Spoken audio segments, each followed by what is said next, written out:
the BBC interview with Musk, right? And he goes up and the guy opens up the question with, why'd you agree to do this interview?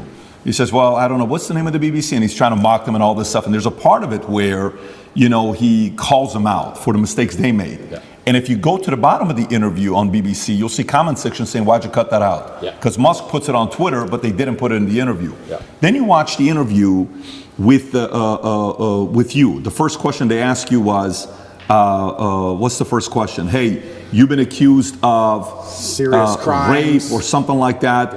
You know, right off the bat, they ask that question of you.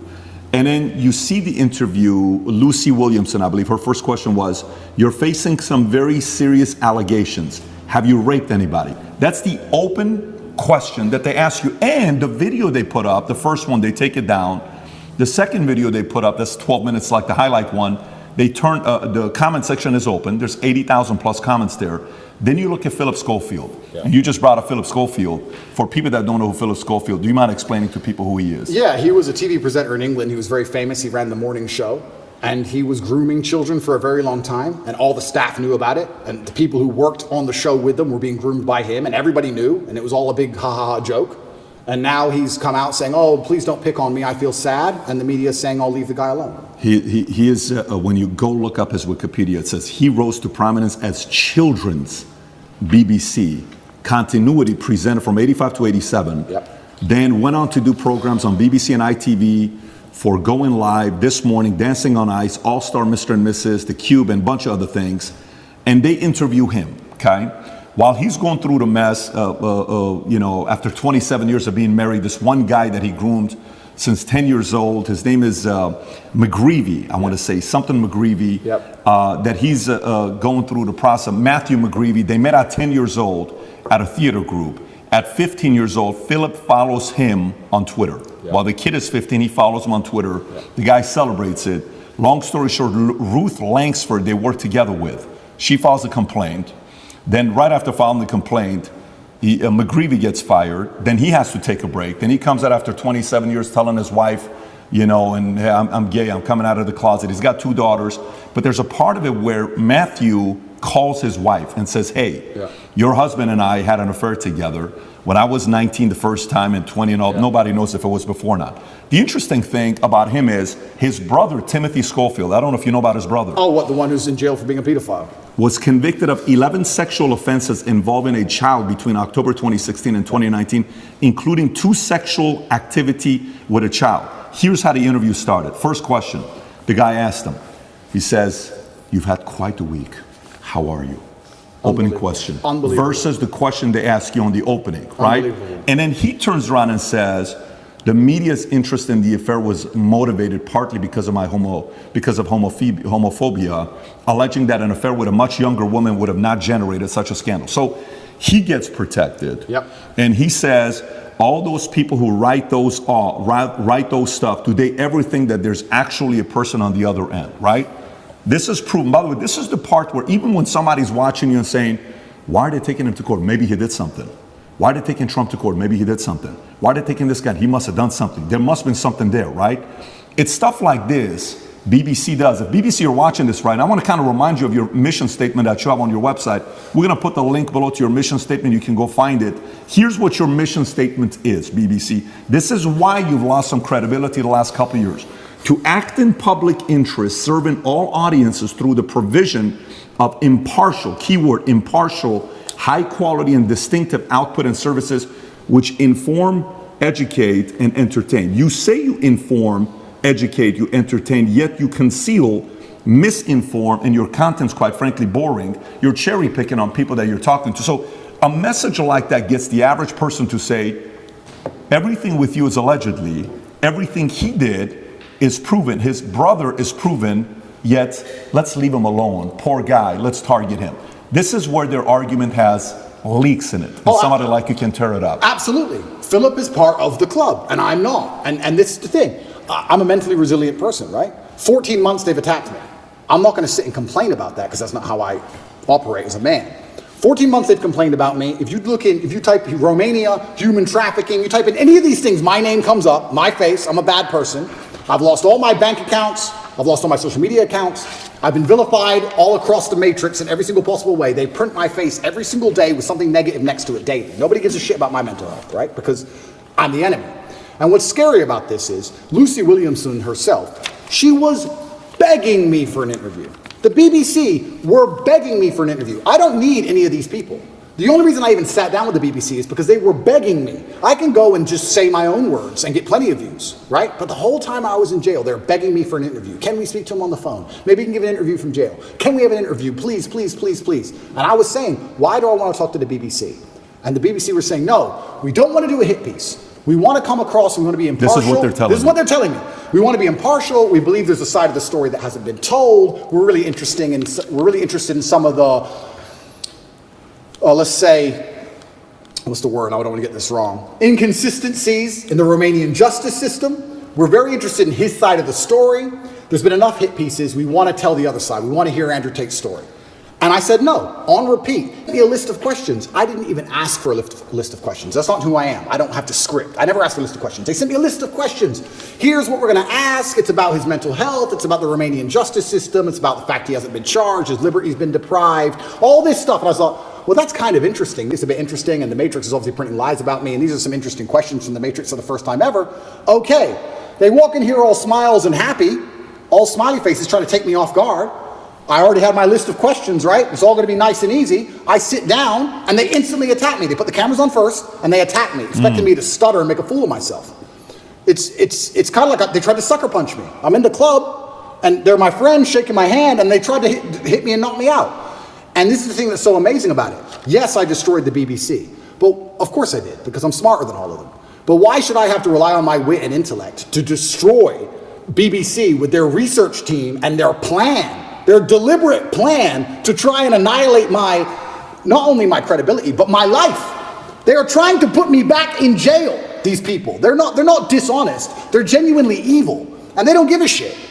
And so why should I even sit there and entertain them? I believe I could slip every single sucker punch they throw at me for the rest of human time. I could sit with any of these clowns. And no matter who they sit with their research team, whatever garbage they come up with, I'll make a fool of all of them. But why am I even entertaining them anymore? What's the point? That was the last chance I gave mainstream media. They lied for months to get that interview with me. Completely dishonest, head to toe. And like you said, they sit with Philip. Are you okay? Are you okay? We heard your mom's upset, that poor old lady. Maybe everyone should stop talking about it because his mom's upset. Let's not talk about it anymore because his mother's old. You're either part of the club or you're not. You have to sell your sanity nowadays. If you sell your sanity, you're afforded protections. That's the reality of it, because if you're a sane thinking person, you don't buy their bullshit. And that's what upsets them. They don't want anybody who thinks for themselves. They need you to they want you to believe exactly what's on the television screen. Believe in COVID. It's COVID now. It's COVID now. Oh, Putin's invaded Ukraine. Putin's cured COVID now. Now it's Ukraine. It's insane. Till the next thing comes. It's absolutely asinine. Did any of the questions that they sent you ahead of time? Zero. By the way, we didn't. There was no. No, that's not how we operate. Asked us ahead of time whatsoever. Did they ask you any of the questions they said they were going to ask you? Zero. They start with an attack and it became a battle instantly. Did they ask you at any point what jail was like? Zero. What your mental health was like? Zero. You completely missed the mark when everyone wants to know what was jail like. Well, but they don't even ask you that question. But this is what's so interesting about it. These people are so detached from reality, because they are genuinely detached from reality. They think that finding a video I made 8 years ago, a 4-hour speech I made 8 years ago, and finding one line of it without context that can be misconstrued, they think that sitting down with me and saying that to me is an aha moment. Nobody cares. Because you're taking it out of context, one. And I said you're taking things out of context. She goes, I'm not taking it out of context. I said, if you're presenting it without context, that's taking it out of context. That's what it is. You're lying by omission. I said that to her after the camera's off, and she looked at me because she didn't understand. When you omit details, when you refuse to put in all of the details, you can lie by including one detail which may happen to be true. You can tell the truth and miss all the details around the truth, and you are lying by omission. You're lying by omission. And you're sitting here saying, oh, you said this 8 years ago. Nobody cares.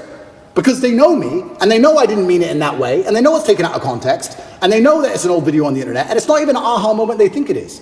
But they just want to sit with you for an hour, attack you and attack you and attack you, wait for you to make one mistake. If I would have stuttered or made a single mistake, that's the only 3 minutes they would have shown. That's all they want. They want that 1 hour, then they take the little bit. With me, they cut it down to 12 minutes, and they look terrible in all of it. But if I would have made a single mistake, it would have been the only bit they shown. That's all they care about. fake news. Did you tell them, did you say, I'm only doing this if I'm able to record as well?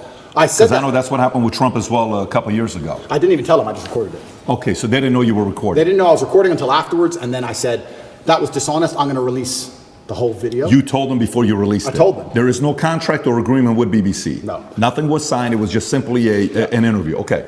Because I think that was very important when you released it, for people to see what fully was said versus, and by the way, you know the Philip Schofield interview that they put up, the 12-minute one that just came out, you know the comments are turned off. Of course they are.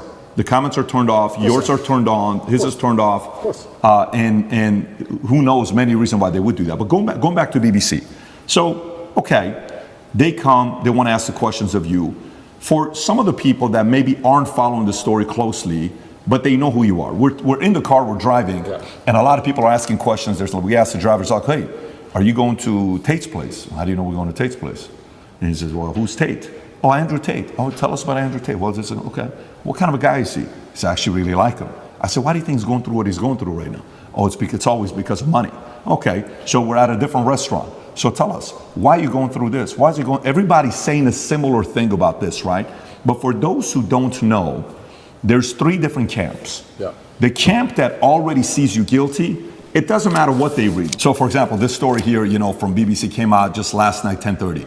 Andrew Tate choked me until I passed that, UK woman claims, right? This is Alice, another anonymous name, just like Sophie, right? Yeah. But there's 3 camps. There's those that say, well, look, I'm already thinking he's guilty. I don't like him anyways. I need anything to get me to think he's guilty. Yeah. Whatever it takes. I don't have to do my own due diligence. I just have to hear anything. Then there's the camp that's a diehard fan. There's nothing you can do that they did wrong. In their eyes, it's going to be wrong. Then you have the people in the middle that are the reasonable ones, that are saying, you know what, let me look at this. Yeah. What about this? What about that? The people in the middle may say the following question. They may say, and I may have asked this question from you last time as well.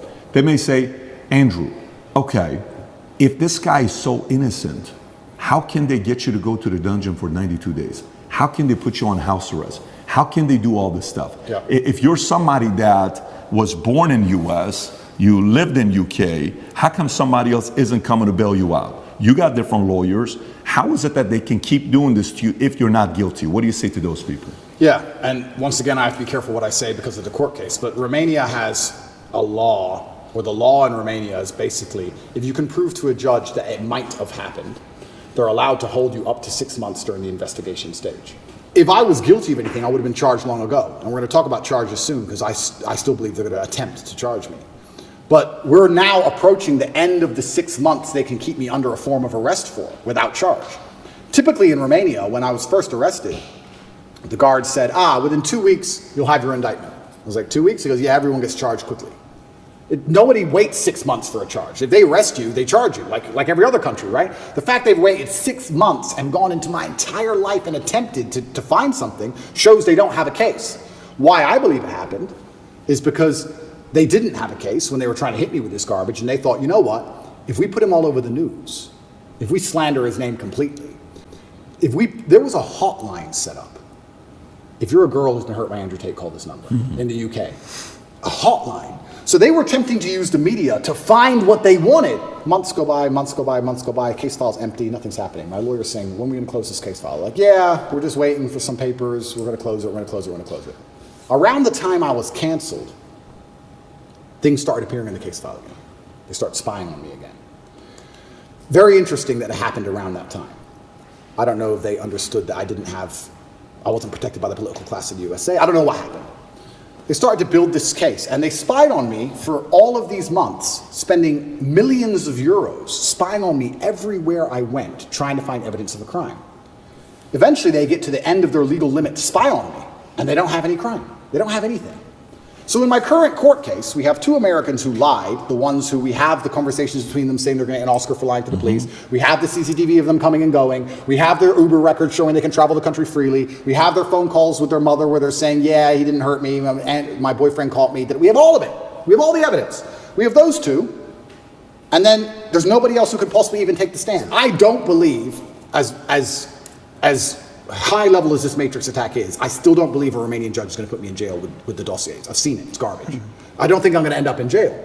But it's just taking years of my life, damaging my influence, having bad things to say about me, keeping me under control, keeping me locked in a house. That's all they want to do. They have no interest in the truth. There's no victims. There's no one to take the stand. Do you know who Sophie is or Alice is or no? Yeah, so the BBC, Ali? that's really interesting. So then the BBC says, well, we found victims, because the BBC have done enough investigative journalism to understand that the case is garbage and there's no victims. So they said, well, we found victims. They found one called Sophie first. That was a few months ago. I think I was still in jail when Sophie appeared. Is that her real name? No, that's her fake name. So they have a girl with a fake name called Sophie. They don't show her face. They ask me, what do you think about Sophie? How can I comment on Sophie when Sophie isn't real? Firstly, you've made her up. Secondly, I don't know who you're talking about. You're saying that 9 years ago I was emotionally controlling? That is the most subjective garbage accusation. What does that mean? 9 years ago I said you shouldn't party with those guys in the club. Is that what I said? I don't know what I said. I don't know who she is, if she exists at all. And they're saying 9 years ago you were emotionally controlling. Sophie said so. Who's Sophie? We're not telling you. What's emotionally controlling mean? We're not telling you. What comment do you want me to? If this person even exists, which they don't, then I destroy the BBC, make it very clear to them that Sophie doesn't exist, on repeat, because she doesn't. And 2 days later, Alice appears. What's interesting about this is that DCAUT, the federal agency inside of Romania, along with help from international partners, have tried so hard, spending millions of euros with federal level tools to find a victim so they can put me in jail. And they can't find anyone. But the BBC just pulls them up whatever they want. The BBC does.